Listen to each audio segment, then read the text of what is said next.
Shalom Bapak Ibu Saudara yang terkasih, selamat datang di ibadah online GBI Restorasi Pondok Daud.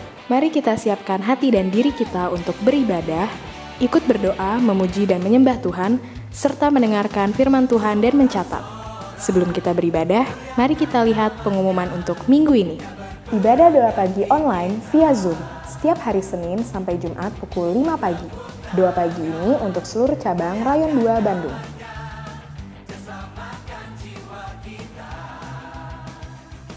Healing Worship Online setiap hari Rabu pukul 7 malam di YouTube channel GBI Sukawarna.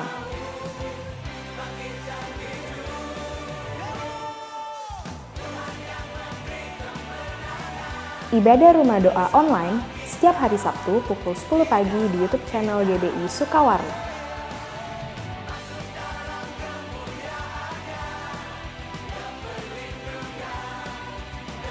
Akan dibuka KOM seri 100 pada bulan Oktober 2020 di GBI Restorasi Pondok Daud. Bagi Bapak Ibu yang belum mengikuti KOM seri 100, dapat mendaftar ke nomor berikut ini.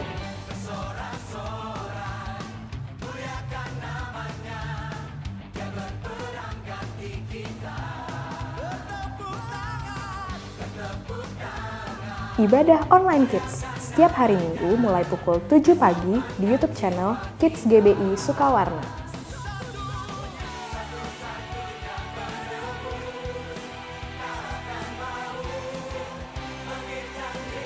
Ibadah online GBI Restorasi Pondok Daud setiap hari Minggu mulai pukul 7 pagi di YouTube channel GBI Restorasi Pondok Daud.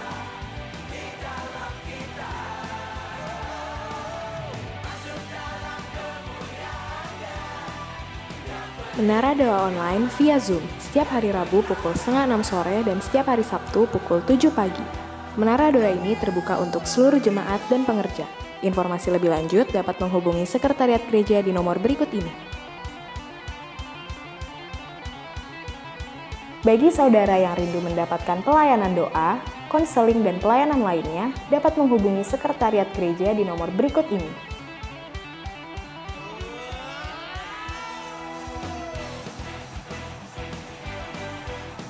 Persembahan persepuluhan dapat ditransfer ke Bank BCA 523-019-1681 atas nama GBI RPD SE Persepuluhan.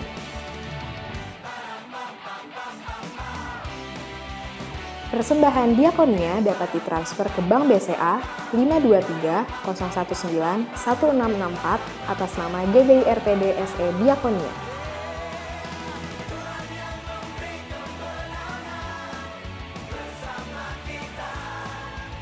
Persembahan pembangunan dapat ditransfer ke Bank BCA 523-019-1686 atas nama GBI RPD SE Pembangunan. Bagi Bapak Ibu Saudara yang sudah memberikan persembahan, dapat mengirimkan bukti transfer beserta nama saudara melalui WhatsApp ke nomor berikut ini.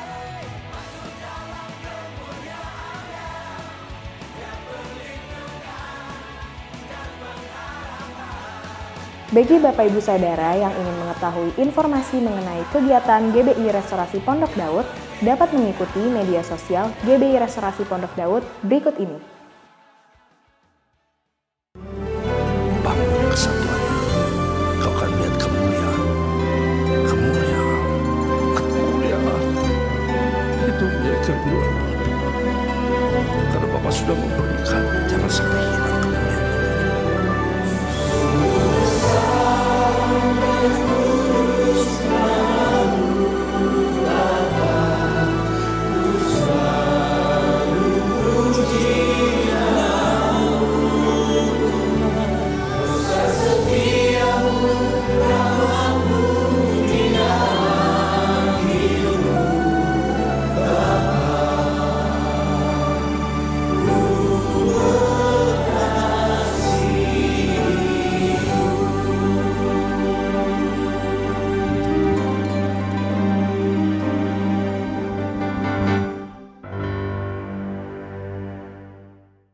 Shalom Bapak Ibu Saudara yang dikasihi Tuhan. Kita bersukacita kembali ada di rumah Tuhan. Kita mau ibadah menikmati kebaikan Tuhan. Yang bersukacita katakan amin. Haleluya.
bersuka dalam Tuhan, sekarang bersuka, bersuka citalah. Kami mau terus bersuka cita karena Tuhan di dalam kami.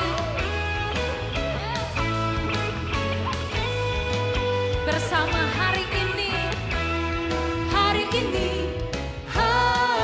yang telah dijadikan Tuhan, mari kita bersuka. Katakan hari ini, hari yang telah dijadikan Tuhan, mari kita bersuka di dalam-Mu Tuhan, di dalam Tuhan kami bersuka. Ada sukacita bersama, bersuka, bersuka dalam Tuhan, mari bersuka, bersuka citalah, bersuka, bersuka dalam Tuhan, sekarang bersuka, bersuka citalah. Mari sambil bertepuk tangan bersama. Bersuka, yes, dalam Tuhan, mari bersuka, bersuka citalah, bersuka.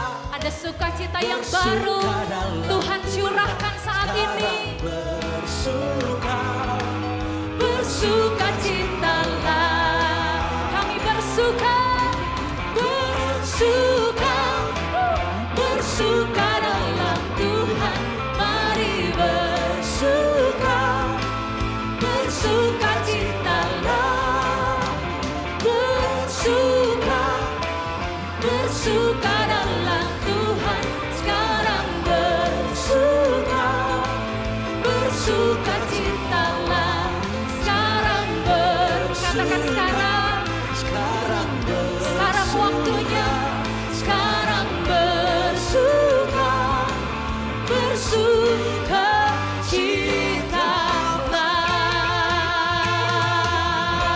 Sebab Tuhan Yesus sumber sukacita kami. Haleluya, haleluya. Kami bersukacita di hadirat-Mu Tuhan. Sebab itu kami mau bilang, tidak ada yang lain di dalam hidup kami, hanya Tuhan.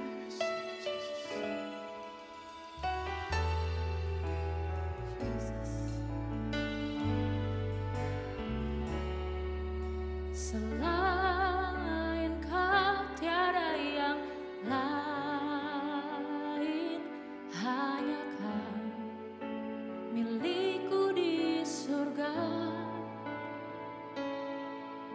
Sekalipun dagingku lenyap, hatiku lelah tak berdaya. Ku sembah Engkau, Allah yang perkasa. Ku sanjung tinggi nama-Mu di hidupku, Tuhan, tiada yang lain. Hanya Kau satu di hatiku.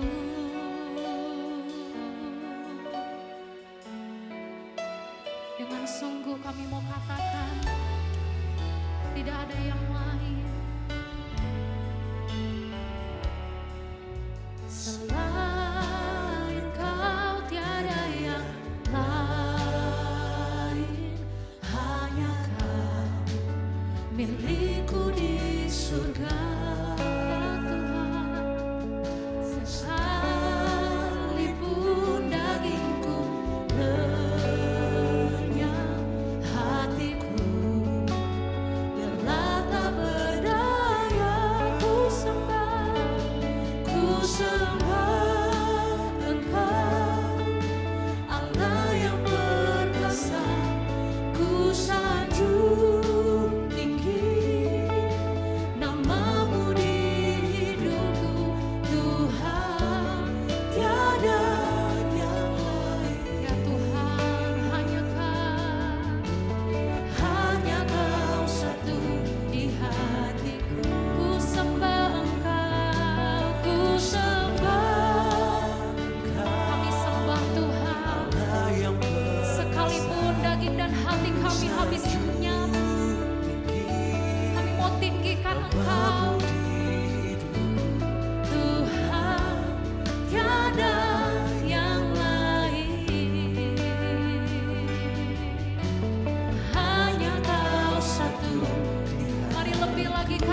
Jesus, Jesus.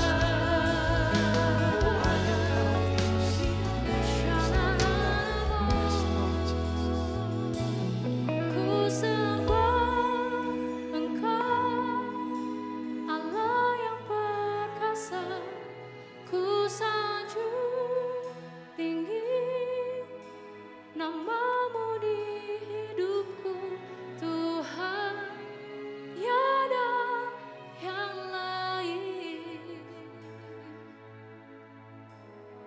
Hanya Kau satu di hatiku, kami sembah.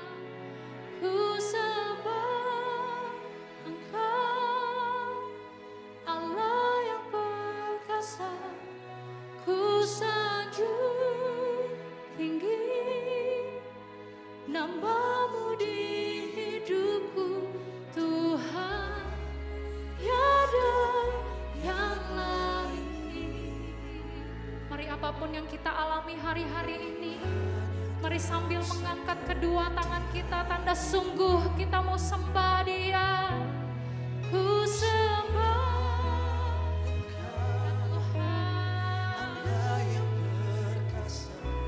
mau sanjung Engkau dalam hidup kami, Tuhan Yesus.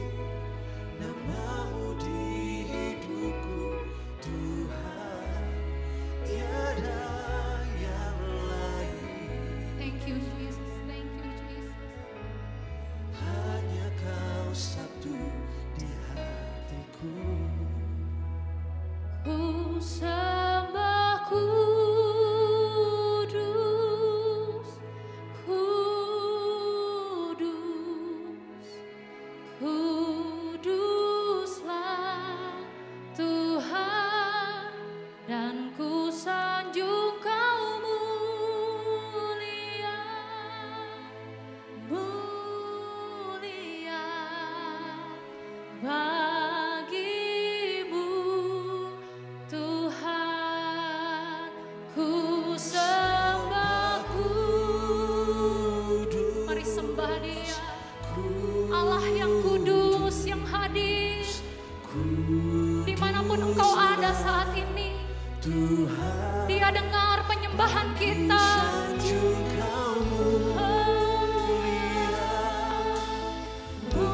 Mulia bagimu. Mari bersama-sama sembah Dia.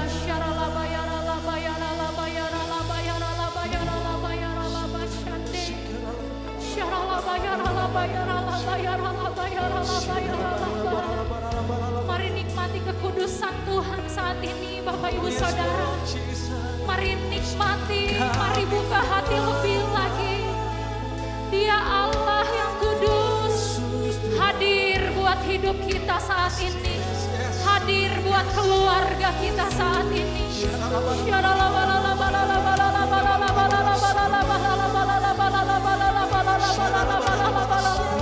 Hadirat-Mu itu yang kami rindu, kekudusan-Mu itu yang kami rindu saat ini Tuhan.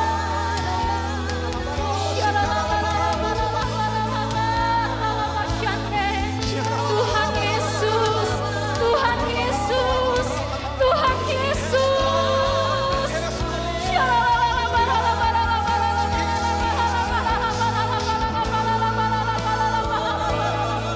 Mari terus hampiri hadirat Tuhan.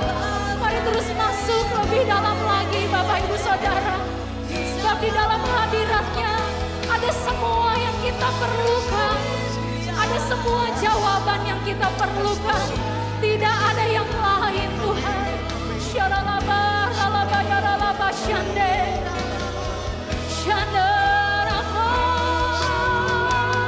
Saat kami menyembah-Mu, kekudusan-Mu lingkupi kami.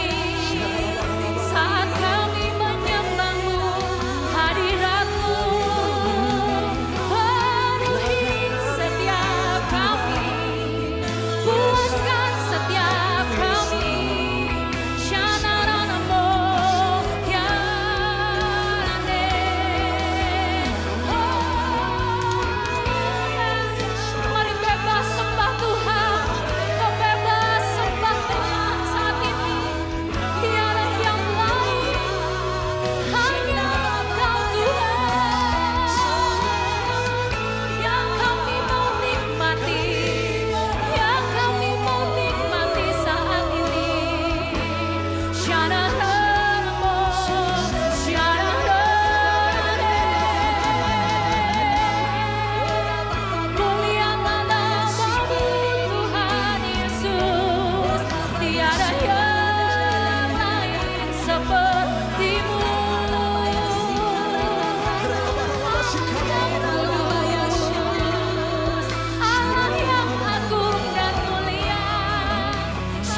jamah-jamah kami. Kuatkan yang lemah Tuhan. Sembuhkan yang sakit Tuhan. Pulihkan Tuhan, pulihkan.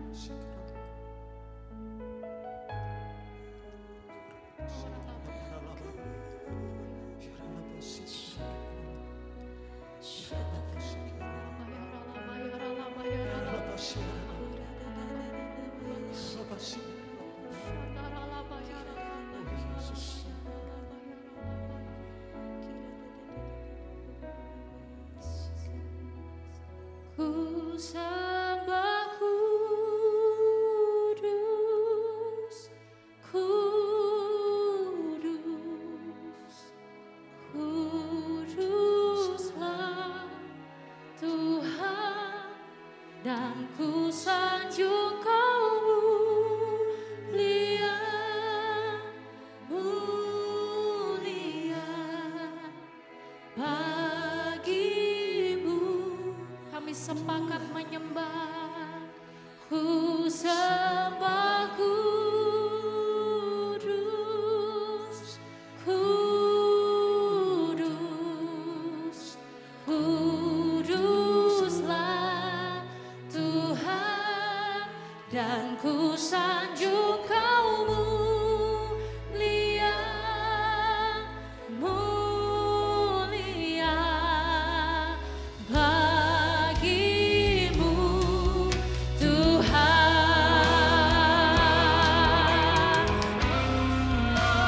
Ku sembah kudus, kudus, kuduslah Tuhan. Kami sanjung Kau mulia, mulia bagi. Sambil mengangkat kedua tangan kita katakan, ku sembah kuduslah Kau Tuhan. Yes Jesus, kuduslah Tuhan, dan ku sanjung Kau mulia, mulia bagimu Tuhan. Kau Allah yang kudus, ku sembah kudus, kudus, yes, kuduslah Tuhan, dan ku sanjung Kau mulia, mulia bagimu, bagimu Tuhan, bagimu Tuhan, bagimu Tuhan, bagimu Tuhan. Sorak-sorai terbaik buat Allah yang kudus, layak disanjung, layak disembah selama-lamanya. Haleluya, haleluya. Mari angkat kedua tangan kita sekali lagi berbahasa roh Bapak Ibu Saudara. Saya percaya hari ini hadirat Tuhan itu sedang dicurahkan di rumah-rumah, di dalam keluarga demi keluarga, atas setiap pribadi lepas pribadi. Hadirat Tuhan yang menjadi sumber dari segala yang kita perlukan.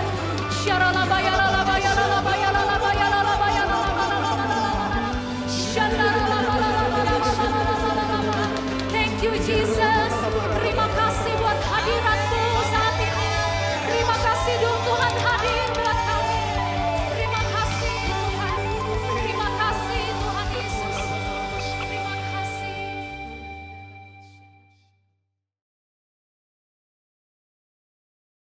Shalom Bapak Ibu Saudara, selamat hari Minggu. Kiranya Tuhan terus memimpin, menuntun, dan membimbing hidup kita.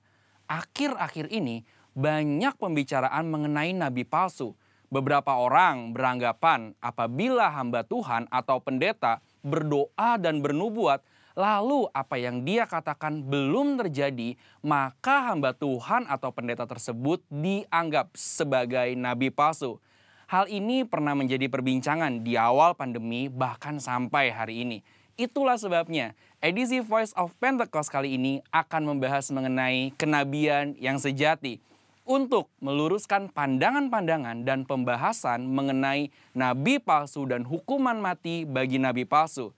Di dalam Ulangan 18 ayat 20-22 dikatakan seorang nabi palsu layak mendapatkan hukuman mati karena 2 alasan. Yang pertama, mengucapkan demi nama Tuhan perkataan yang tidak Tuhan perintahkan.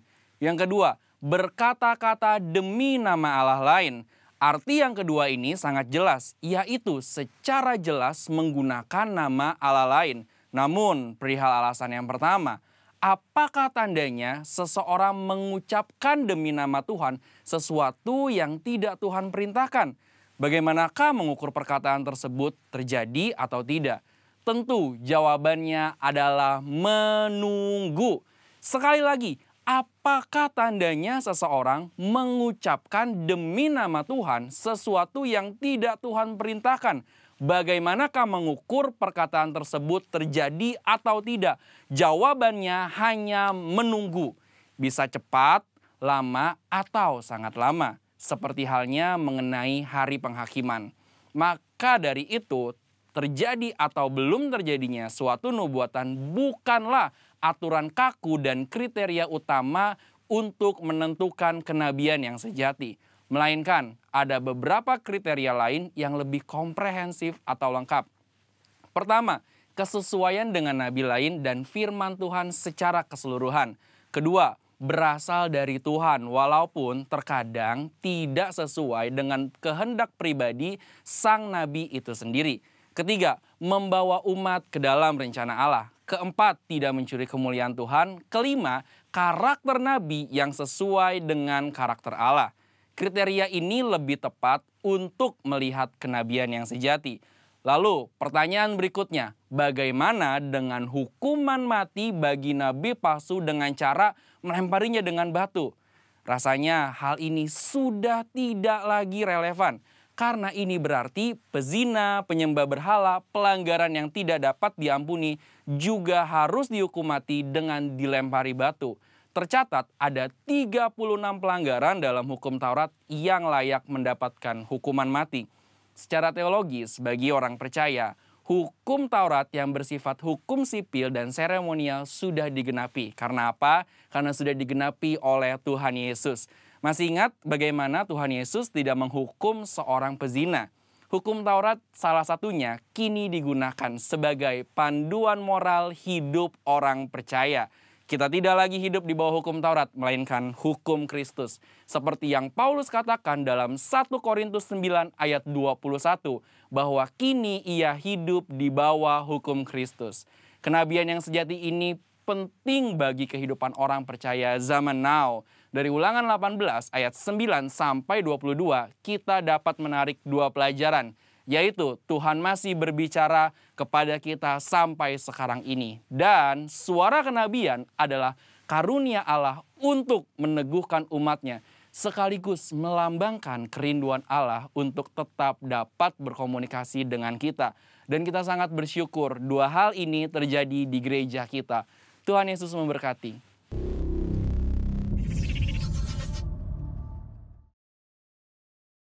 Puji Tuhan.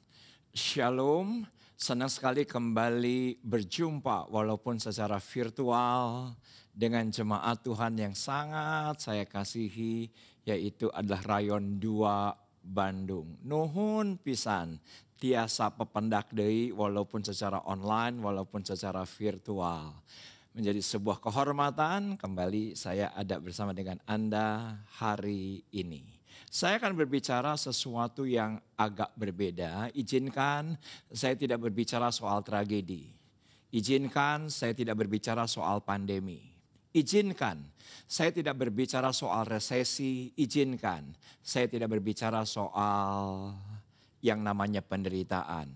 Saya ingin berbicara sesuatu dari hati saya kepada jemaat Tuhan di Rayon 2 ini. Dan saya tahu pasti memberkati Anda.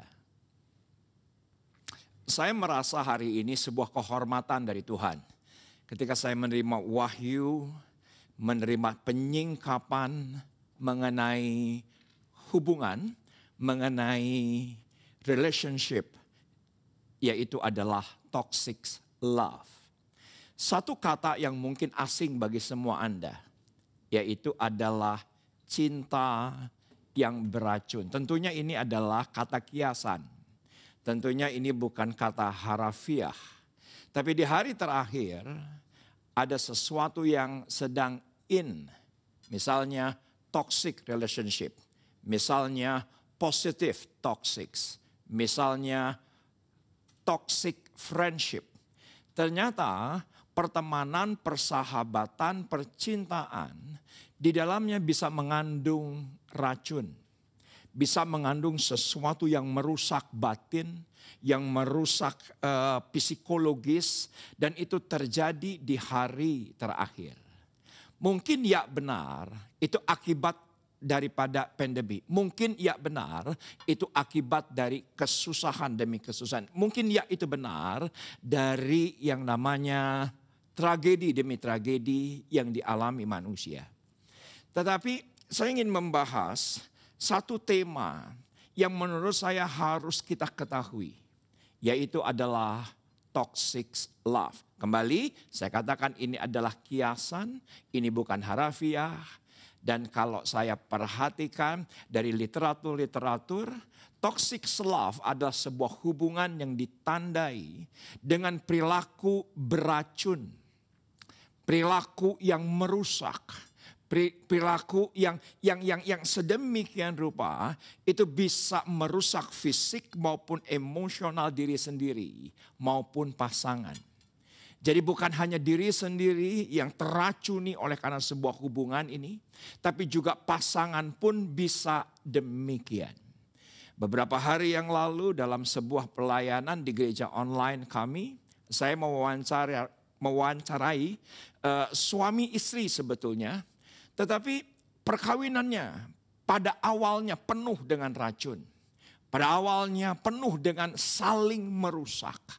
Dia berkata bahwa saya pacaran kira-kira 1 tahunan. Apa yang terjadi? Saudaraku, pernah di satu malam mereka bergulat. Mereka saling memukul, mereka saling menyiksa sampai di tengah jalan. Dan apa yang terjadi? Orang-orang yang melihat mereka bergumul selama 6 jam di pinggir jalan. Sampai ketika mereka melihat dan menonton, mereka kasih minum. Itu yang namanya orang yang sedang berantem.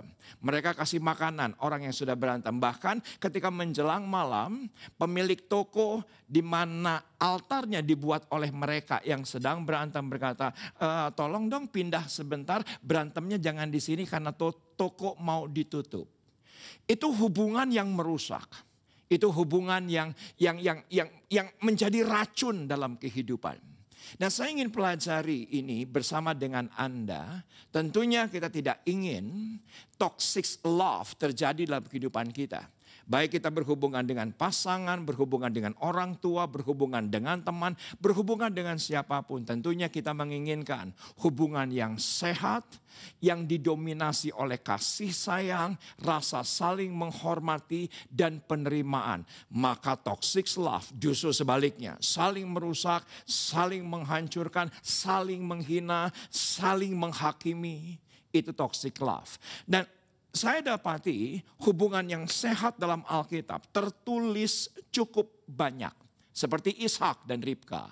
Itu hubungan mereka begitu indah, luar biasa. Saya bisa melihat dalam Kidung Agung. Alkitab dengan jelas berkata bahwa hubungan mereka begitu indah, menyenangkan, saling menghormati, saling menerima.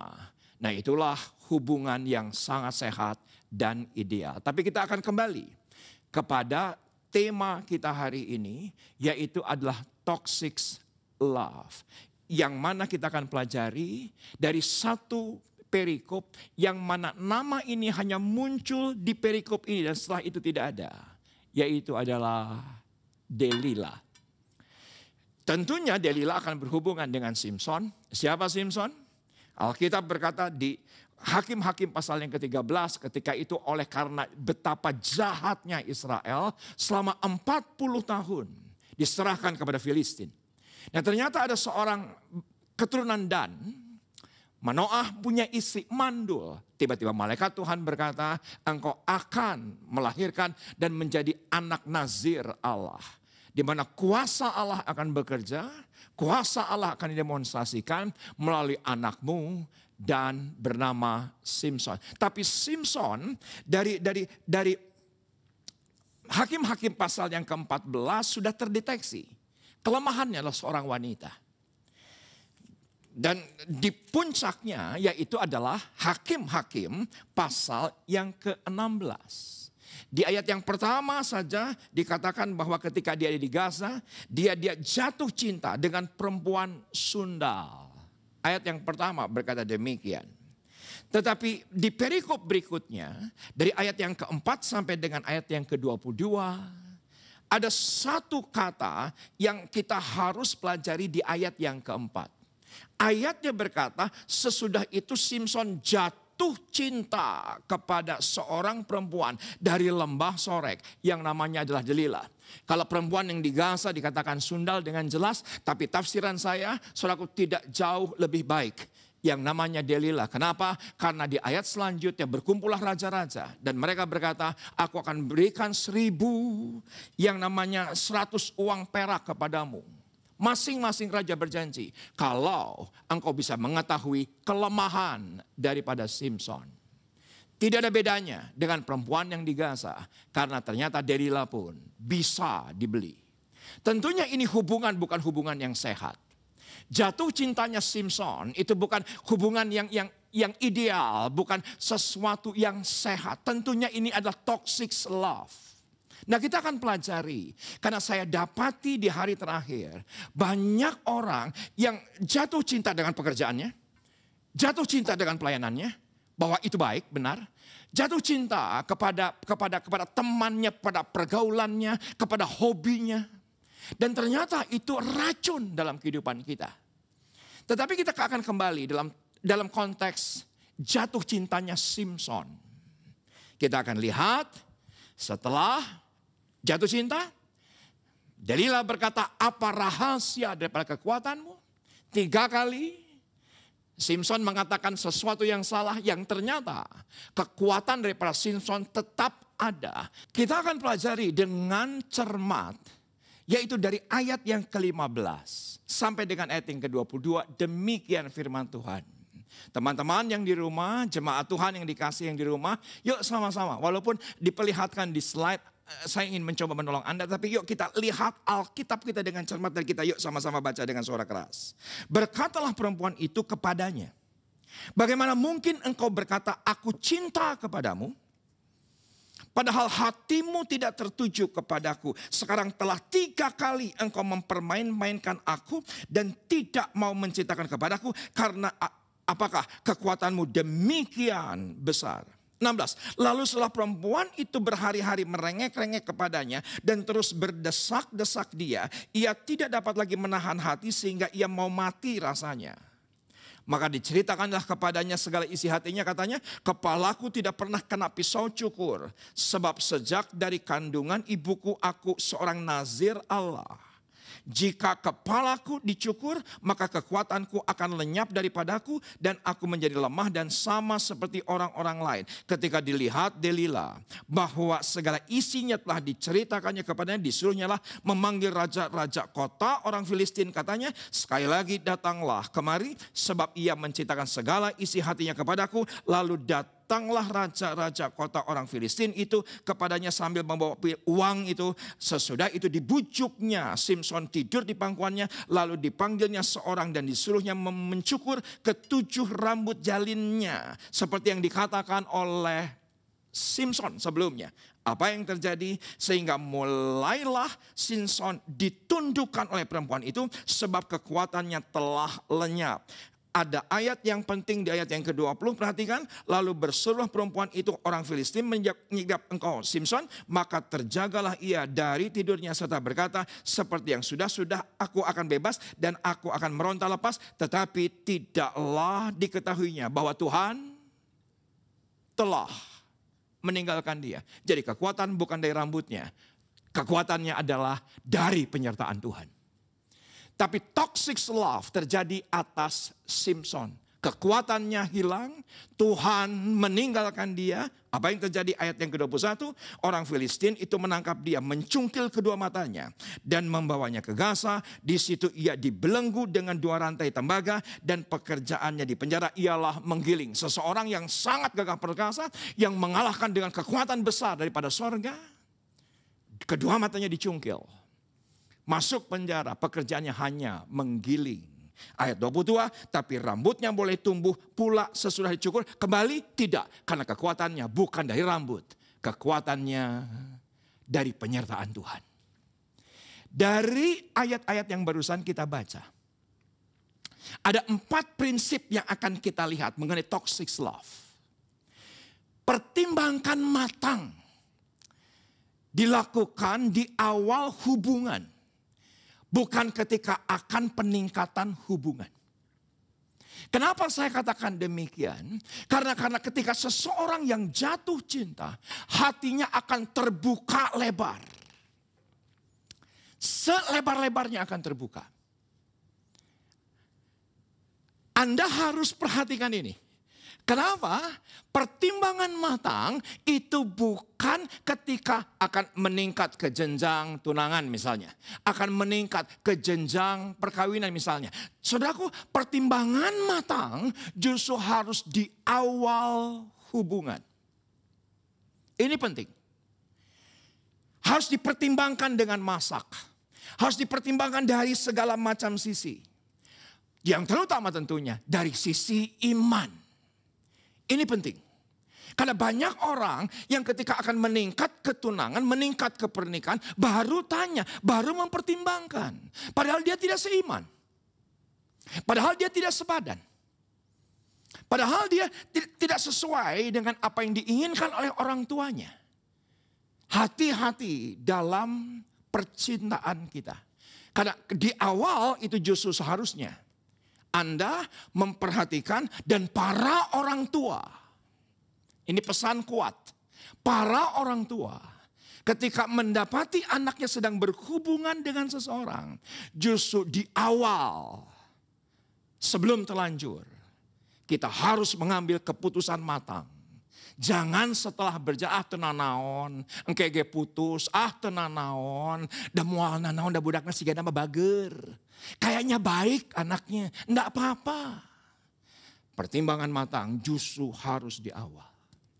Dari apa yang terjadi dengan Delila, saya pelajari dan saya dapati. Dalam masa pacaran, 80% kita harus pakai pikiran. 80% kita pakai nalar, pakai otak, pakai logika. Baru 20% pakai hati. Jangan dibalik. Justru ketika masa pacaran, nalar harus jalan. Ketika masa pacaran, justru yang namanya otak, logika harus jalan. Jangan hati. Kalau hati yang terlebih dahulu, maka akan terjadi seperti Simson adanya. Karena dia jatuh cinta. Dia ada di pelukan seseorang yang menurut dia Delila yang paling cantik di muka bumi. Dan apa yang terjadi? Udah gak pakai otak, udah gak pakai pikiran. Tapi hanya pakai hati. Saya jatuh cinta sih, dia orangnya baik kok. Dan apa yang terjadi? Bisa berujung fatal. Karena cinta pun mengandung racun. Tetapi ketika Anda menikah, justru harus terbalik. Justru ketika emak menikah 80%, Anda harus menggunakan hati. Bekilintuh oge teu nanaon. Dan geus jadi pamajikan, pakai hati, bukan pakai otak. Kalau pakai otak, loh istri tetangga kok lebih cantik. Loh kalau pakai otak, sekretaris saya kok lebih menarik. Itu pakai otak. Tapi kalau Anda mengasihi pasangan Anda dengan hati, maka Anda bisa menerima segala keberadaan. Kenapa? Karena kita pakai hati kita yang sudah dicurahkan. Karena itu adalah pasangan kita. Itu adalah istri kita, itu adalah ayah kita, itulah anak kita. Dan itu akan menjadi perkawinan yang menyenangkan. Saling terbuka, saling menerima. Kenapa dua hal tadi perlu saya highlight? Karena semua pengaruh akan terbuka lebar masuk pada saat jatuh cinta. Semua pengaruh itu akan masuk. Ketika seseorang berpacaran dengan yang berbeda agama, udah tinggalkan Yesus mah, jeung saya we. Tinggalin orang tuamu. Ayo kita kawin lari. Karena jatuh cinta.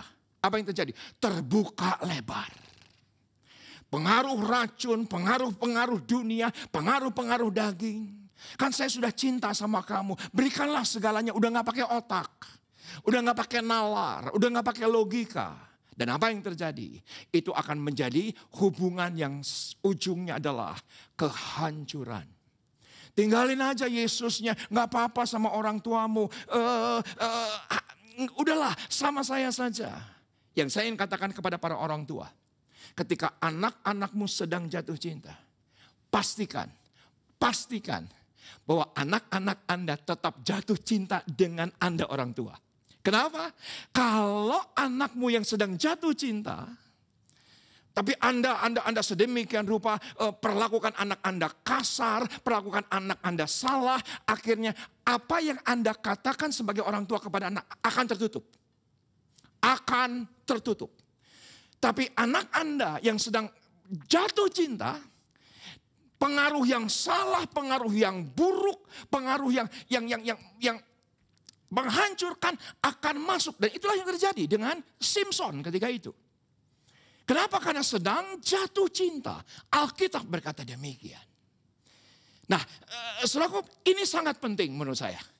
Pelajaran hari ini sangat penting menurut saya. Kenapa? Karena dengan siapa kita jatuh cinta, pengaruh itu akan masuk. Sebelumnya pelayanan. Tiba-tiba bekerja dan jatuh cinta dengan pekerjaannya. Dan apa yang terjadi? Semua dari pengaruh-pengaruh yang ada di pekerjaan masuk, pelayanan bisa ditinggalkan. Dan saya terbukti itu sudah banyak dilakukan oleh banyak orang. Dengan mudahnya menyimpang. Dengan mudahnya terpengaruh. Kenapa? Karena faktor jatuh cinta. Yang semula dulu anak-anak begitu dekat dengan orang tua. Yang semula ketika itu anak-anak begitu intim dengan orang tua. Karena kehadiran pacar, kehadiran seseorang. Bisa berubah sedemikian rupa, terpengaruh sedemikian rupa. Yang mungkin saja itu bukan pacar.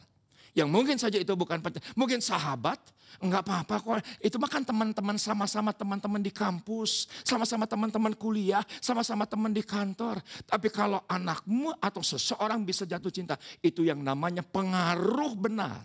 Dan pengaruh salah ketika jatuh cinta sulit untuk dibedakan. Rasanya semuanya benar. Rasanya semuanya indah. Rasanya semuanya menyenangkan. Padahal ternyata itu bisa menjadi toksik dalam kehidupan kita. Yang bisa menghancurkan diri kita. Hubungan dengan orang tua. Hubungan dengan pelayanan. Hubungan dengan gereja. Bahkan hubungan dengan Tuhan. Hati-hati dengan cinta yang beracun. Tentunya saya tidak akan membahas pada closing ibadah ini. Yaitu adalah toxic love. Dari sisi racun.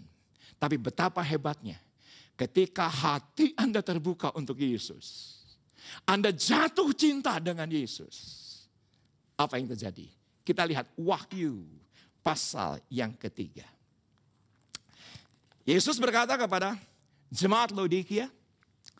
7 gereja ini adalah menggambarkan gereja segala zaman. Segala generasi.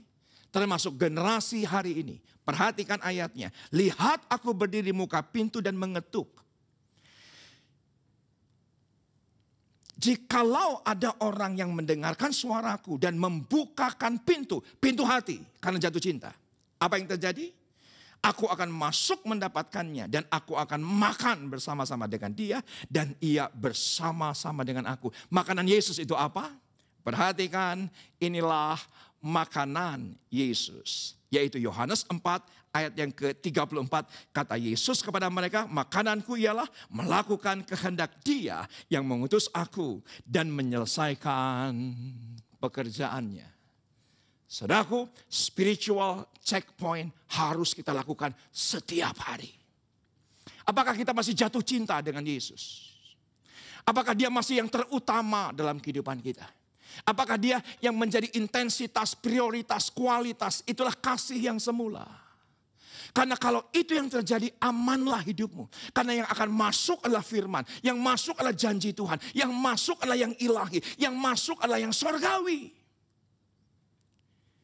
Tapi ketika Anda pastikan, rasanya ketika Anda spiritual checkpoint, setiap hari kok ada yang kurang.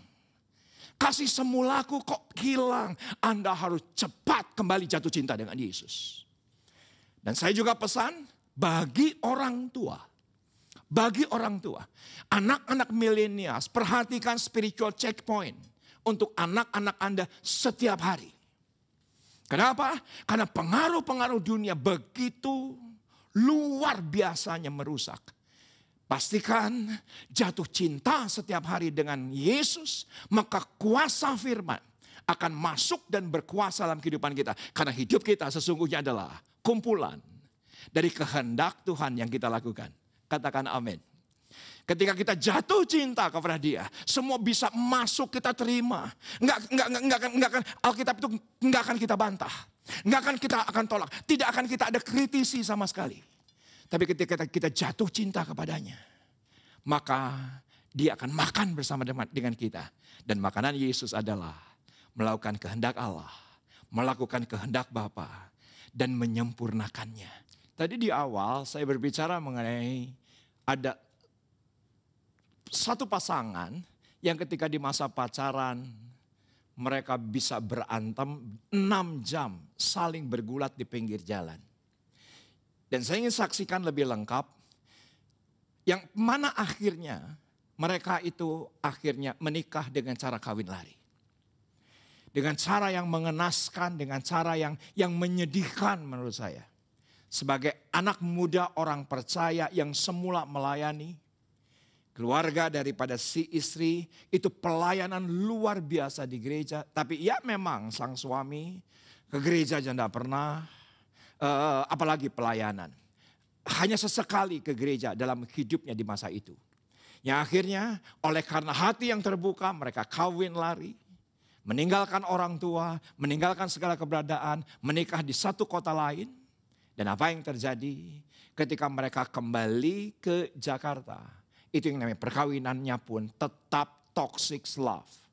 Mereka saling pukul, mereka saling aniaya, mereka saling menghina, mereka saling menghakimi. Perkawinannya selama 5 tahun, itulah keadaannya. Bukan sesuatu yang menyenangkan, bukan sesuatu yang sehat, bukan sesuatu yang ideal. Tapi apa yang terjadi kira-kira tahun lalu, 2 tahun yang lalu rasanya. Saudaraku, sang ibu daripada si istri ini meninggal. Dan ketika si ibu meninggal, apa yang terjadi? Tiba-tiba sang suami yang tidak terlalu kenal Tuhan, nggak kenal pelayanan, nggak kenal gereja, tiba-tiba berkata bahwa engkau dan istrimu harus kembali ke gereja. Yang kebetulan adalah gereja ini yang mana saya gembalakan. Dan apa yang terjadi? Ternyata pada sebuah titik mereka datang sama saya. Bahwa Pak, saya mau pulang. Pak, saya mau kembali. Dan suami istri ini ketika dia membuka dirinya, jatuh cinta lagi kepada Yesus. Menjadi 2 pribadi yang berbeda. Sesuatu yang menghakimi, sesuatu yang merusak digantikan dengan kesenangan. Digantikan dengan penerimaan, digantikan dengan sukacita. Bahkan beberapa waktu yang lalu dia berkata, Pak Riza, saya ini betul-betul tidak pernah berdoa. Tapi di acara pelayanan gereja online, sang suami berkata, izinkan saya berdoa. Dan dia berdoa dengan bagusnya. Kalau kita membuka hati dengan Yesus, apa yang ada pada Yesus Tuhan anugerahkan dalam kehidupan kita. Luar biasa hari ini. Saya berharap pandemi boleh terjadi. Segala sesuatu boleh berubah. Tapi ada satu hal yang tidak pernah boleh berubah. yaitu tetap jatuh cinta dengan Yesus. Karena itulah segalanya. Karena kalau kita jatuh cinta dengan yang lain, maka pengaruh yang buruk, yang salah bisa masuk dan kita sulit untuk membedakan. Tapi kalau kita pastikan kita jatuh cinta dengan Yesus, apapun yang terjadi, kita akan selamat ada di tangannya. Dan biarlah pesan ini jadi berkat untuk kita semua. Puji nama Tuhan. Izinkan saya berdoa. Kami bersyukur untuk hari yang kau beri. Untuk ibadah yang luar biasa. Kami belajar sesuatu yang baru hari ini. Mengenai cinta yang beracun. Dan biarlah itu tidak terjadi atas kami. Dan kami dengan spiritual check point. Setiap hari kami cek. Dengan siapa kami jatuh cinta. Kepada siapa hati kami terpaut. Tapi biarlah kami pastikan hati kami jatuh cinta hanya kepada Yesus.